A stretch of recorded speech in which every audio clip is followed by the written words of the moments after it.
Graça e a paz.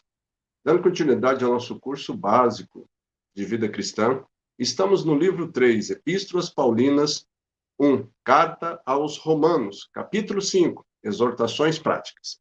Amados, na aula passada, no tópico 1, somos membros do corpo de Cristo, nós havíamos recomendado a leitura dos capítulos 12 ao 13, né? E nós iniciamos respondendo algumas perguntas. O que se entende por sacrifícios vivos?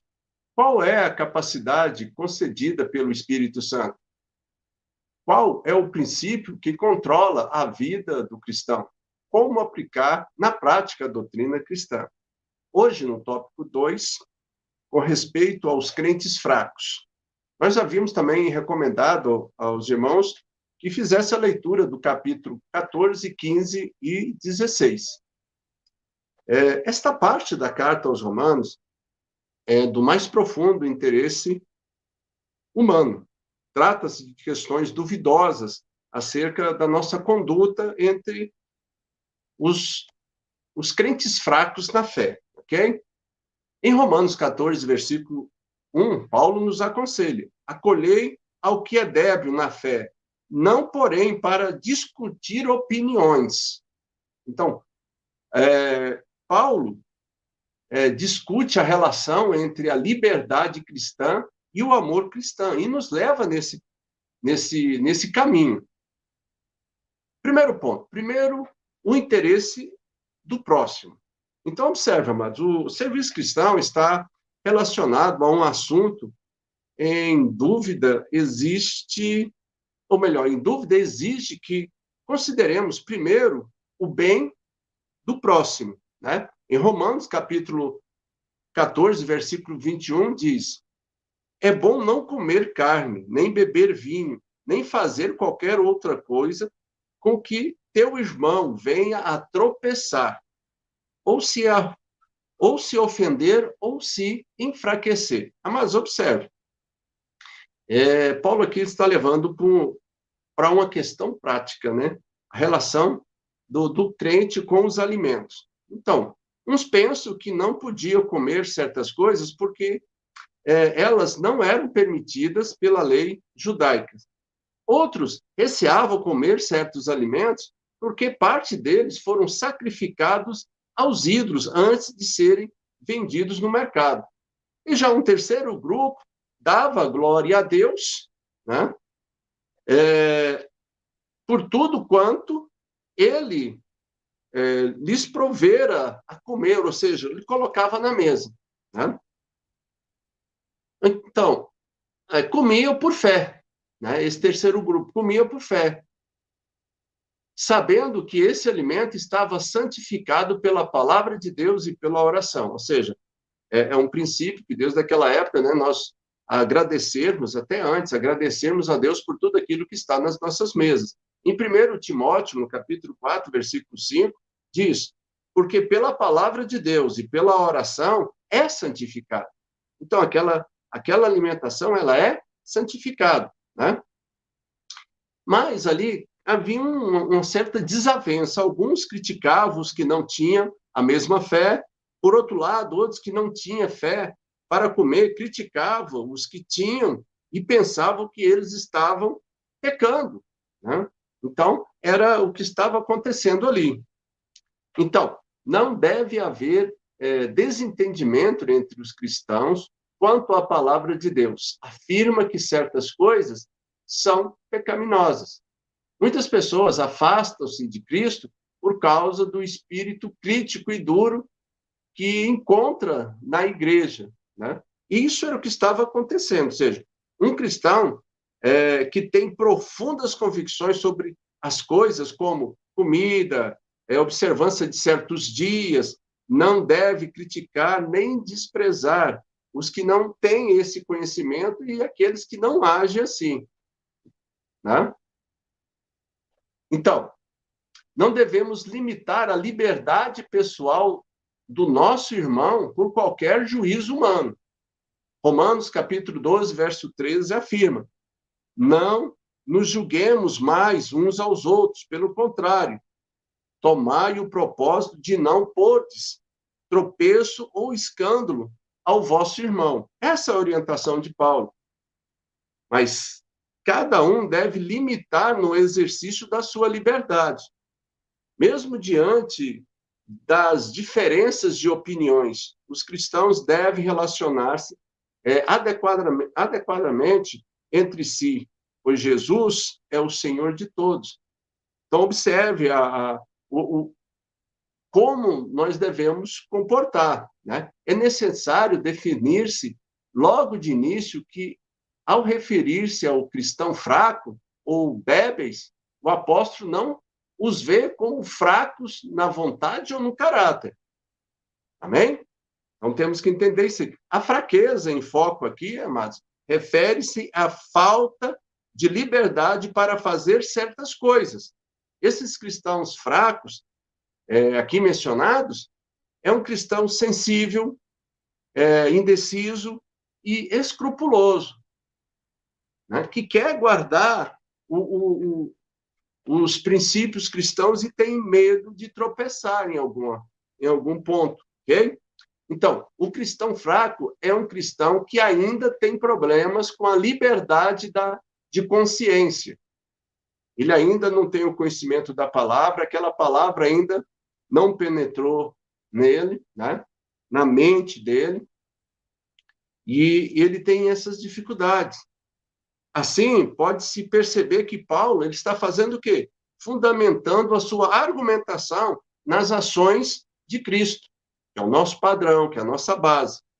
Ou seja, as ações que dão base para se exigir dos cristãos um relacionamento adequado entre si, tem a ver com temas teológicos relevantes, como aceitação, sacrifício, juízo de Cristo para com o seu corpo. Ele é o nosso modelo, Jesus é o padrão em que nós estamos aqui para seguir. Continuando, não causar escândalos aos outros. Novamente, a liberdade cristã deve ser controlada e equilibrada pelo amor cristão. Amém? Então, vamos entender bem. Ora, embora o cristão se sinta livre para fazer coisas que para ele não são pecado, se ele ama o seu irmão em Cristo, se ele ama o seu próximo em Cristo, ele evita tudo que ofende e escandaliza esse irmão. Né? Não por causa dele, mas por causa do irmão. Né? Então, devemos fazer tudo para a glória de Deus e para o bem espiritual do nosso próximo ou dos outros. Romanos, no capítulo 12, versículo 22, parte B e 23. Bem-aventurado é aquele que não se condena naquilo que aprova, mas aquele que tem dúvidas é condenado se come, porque o que faz não provém de fé, e tudo que não provém de fé é pecado. Amém? Então, a falta do conhecimento é o que atrapalha aí, ok? Regras básicas sobre a vida cristã.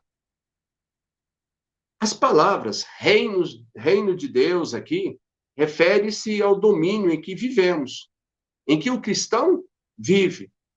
Ou seja, é o domínio do Espírito Santo. Então, Paulo, ele diz, Romanos 14, versículo 17, a parte A. Porque o reino de Deus não é comida nem bebida. Ele não é coisas materiais, não é coisas físicas, não são coisas tangíveis, mas é justiça, é gozo, é paz no Espírito Santo de Deus. Né? Então, como membro do reino de Deus, nós vivemos num domínio que se movimenta o Espírito Santo de Deus. Nós temos que ter essa concepção. Ok? Aonde nós estamos, aonde que as coisas acontecem. Então, o seu ministério consiste em conceder bênçãos, né? Em conceder bênçãos e bênçãos. Mesmo que a natureza velha nos tente impedir, né? O Espírito Santo dá-nos paz no Espírito. Amém? Então, nós somos amparados. O exemplo de Cristo. Também Cristo não se agradou a si mesmo. Romanos 15, versículo 3. Sempre que tivermos de fazer uma escolha, nós recomendamos dessas solenes palavras de Romanos 15, versículo 3. Olha, também Cristo não se agradou a si mesmo, mas fez muita coisa para edificar e fortalecer os fracos na fé. Nem sempre nós queremos fazer o melhor para os nossos irmãos, amados, como Cristo fez. Mas esse é o padrão, esse é o modelo. Amém? Nos versículos 1 e 2, temos três coisas que, como cristãos, temos responsabilidade de fazer para com os nossos irmãos mais fracos. Primeiro, suportar as fraquezas dos fracos. Segundo, não agradar a nós mesmos. Terceiro, agradar ao próximo. Mas nós entendemos que talvez sejam princípios difíceis de ser seguidos, mas esta é a vontade de Deus, né, através de Cristo Jesus. Então, nós temos duas fontes de ajuda para nos dar bem com o nosso próximo. Isso é, uns com os outros. Primeiro, paciência. E segundo, conforto das Escrituras. Amém? Romanos, no capítulo 15, versículo 4, diz o seguinte: pois tudo quanto outrora foi escrito para o nosso ensino, foi escrito, a fim de que, pela paciência e pela consolação das Escrituras, tenhamos esperança. Amém? Aceitar os outros. Bom, depois de falar da aceitação das fraquezas dos nossos irmãos, Paulo continua e faz uma maior aplicação deste mesmo princípio. Além de dizer que somos membros do corpo de Cristo. Em Romanos, no capítulo 15, verso 7, diz: portanto, acolhei-vos uns aos outros, como também Cristo nos acolheu, para a glória de Deus. Amém? Então, Paulo cita o Antigo Testamento para provar que a salvação dos gentios estava profetizada como parte do plano de Deus. Isaías, no capítulo 11, versículo 10. Naquele dia, recorrerão as nações à raiz de Jessé, que está posta por estandarte dos povos. A glória lhe será a morada. E Salmo 117, versículo 1 diz: louvai ao Senhor, vós, todos os gentios, louvai-o, todos os povos.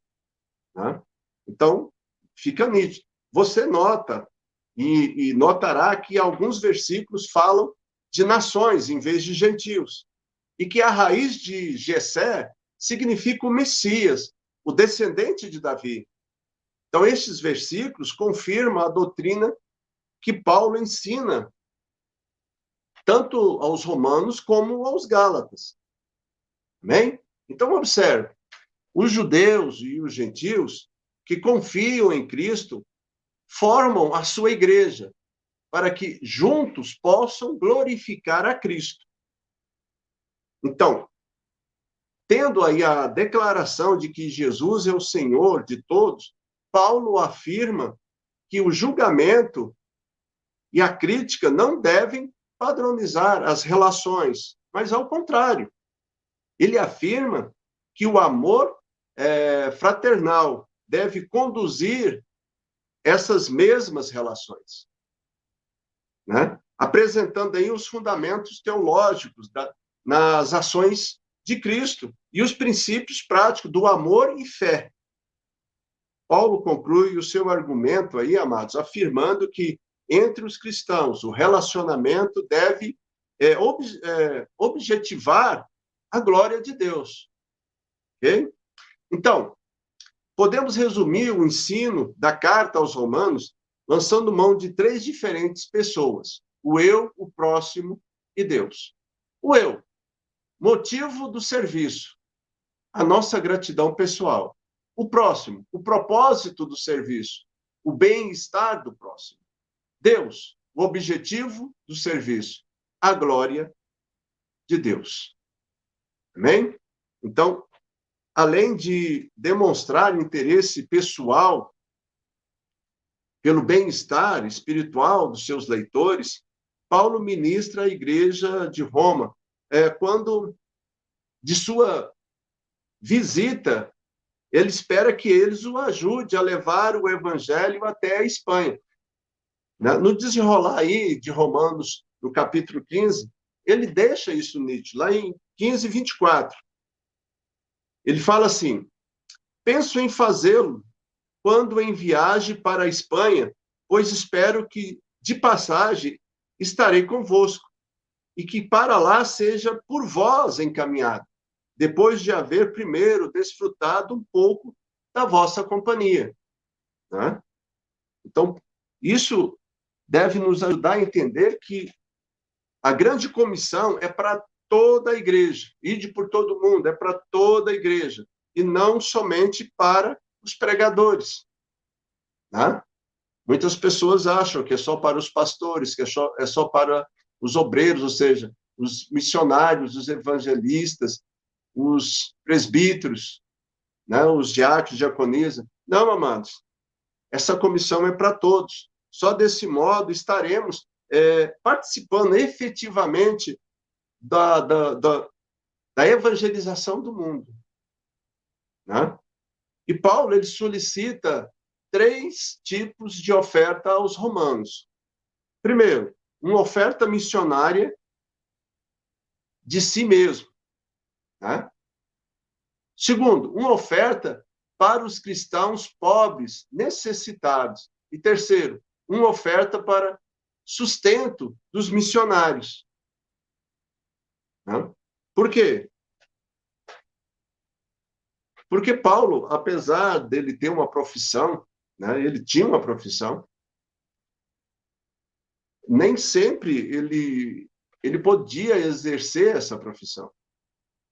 Algumas vezes estava preso e aí ele dependia da oferta dos irmãos. Né? Então, é dever da igreja local sustentar condignamente os seus obreiros. Ok? E Paulo deixa isso nítido. A comunhão cristã e as saudações pastorais. Né? Bom, este capítulo final da Carta aos Romanos, capítulo 16, e é um dos mais importantes documentos da doutrina cristã. Ele demonstra, de modo claro e objetivo, o plano completo de Deus para a salvação da humanidade. Né? Então, observe.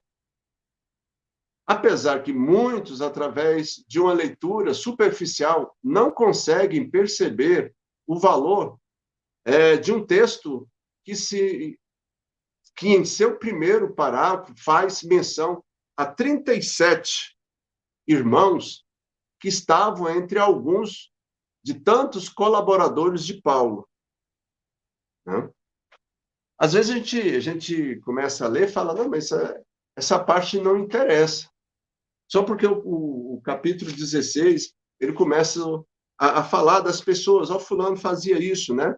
Pois observe, amados, além de Paulo citar os nomes das descrições dos serviços prestados pelos cristãos mencionados e dos relacionamentos desenvolvidos entre eles, olha-se mais atentamente, é possível perceber algumas características da dinâmica da Igreja de Jesus Cristo, naquela época, a igreja primitiva, que é desenvolvida na vivência dos seus relacionamentos. Então, Paulo, o apóstolo Paulo, não podia encerrar as suas cartas sem alertar também os irmãos contra aqueles que promovem dissensões e escândalos, que levam, né, que são usados pelas artimanhas de Satanás, que tenta destruir a igreja, dividindo ela, criando facções. Então, o remédio preventivo, Paulo fala, desviai-vos deles, dos que promovem divisões contra a doutrina. Né? E no Romanos 16, 17, ele fala, rogo-vos, irmãos, que noteis bem aqueles que provocam divisões e escândalos, em desacordo com a doutrina que apresentei. Afastai-vos deles. Né? Afastai-vos deles. Então, amados, o interessante aqui é pelo bem-estar da comunidade cristã romana, o seu conhecimento da situação e dos problemas que ela enfrenta. Paulo deixa isso nítido, ele tinha essa visão. Então, e o seu discernimento sobre as atividades do inimigo, de Satanás, opondo-se à igreja, levantando-se contra a igreja. Tá? E para nós fecharmos, e por fim, vem a promessa que, Romanos 16, 20, o Deus de paz em breve esmagará debaixo dos vossos pés a Satanás. Amém? Mas observe, os últimos 3 versículos da carta, eles são doxológicos. Isso é um hino de louvor a Deus, é uma prece ou cântico cuja finalidade é glorificar a Deus. Né?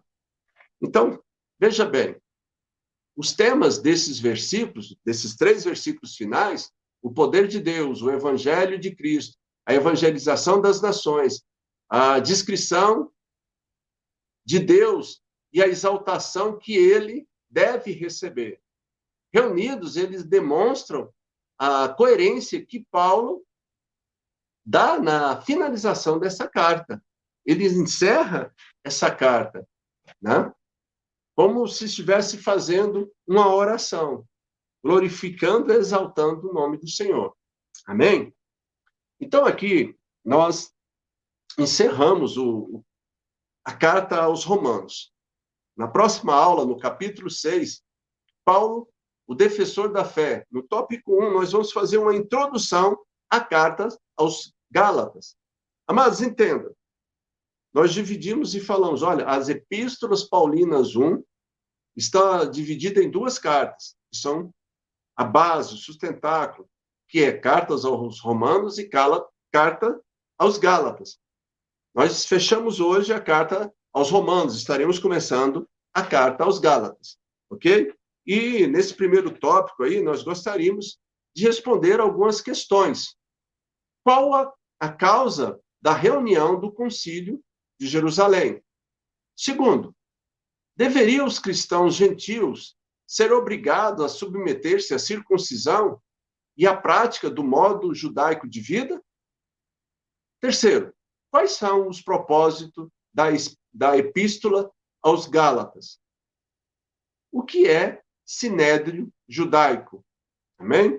Então, na próxima aula, nós estaremos respondendo a essas questões. E nós gostaríamos ainda de pedir para os irmãos que continuem divulgando o canal, né? Pois é uma forma que nós entendemos de evangelização, de conhecimento e de crescimento em conhecimento e graça do nosso Deus. Pedimos aí que você esteja deixando o seu like ou o seu dislike. Amados, juntos nós podemos crescer e amadurecer. Nosso objetivo é exatamente esse, né? Que a cada dia nós possamos estar mais próximos do Senhor. Termos mais conhecimento de como as coisas aconteciam e por que aconteciam. E como o povo de Deus se comportava diante desses problemas, dessas crises. Ok? Então, nós contamos aí com o apoio dos irmãos. Divulgue o canal e deixe o seu like, né? Porque isso fortalece o canal e facilita nós produzimos melhores conteúdos para cada um de vocês. Amém? Que Deus abençoe e até a próxima aula, em nome de Jesus.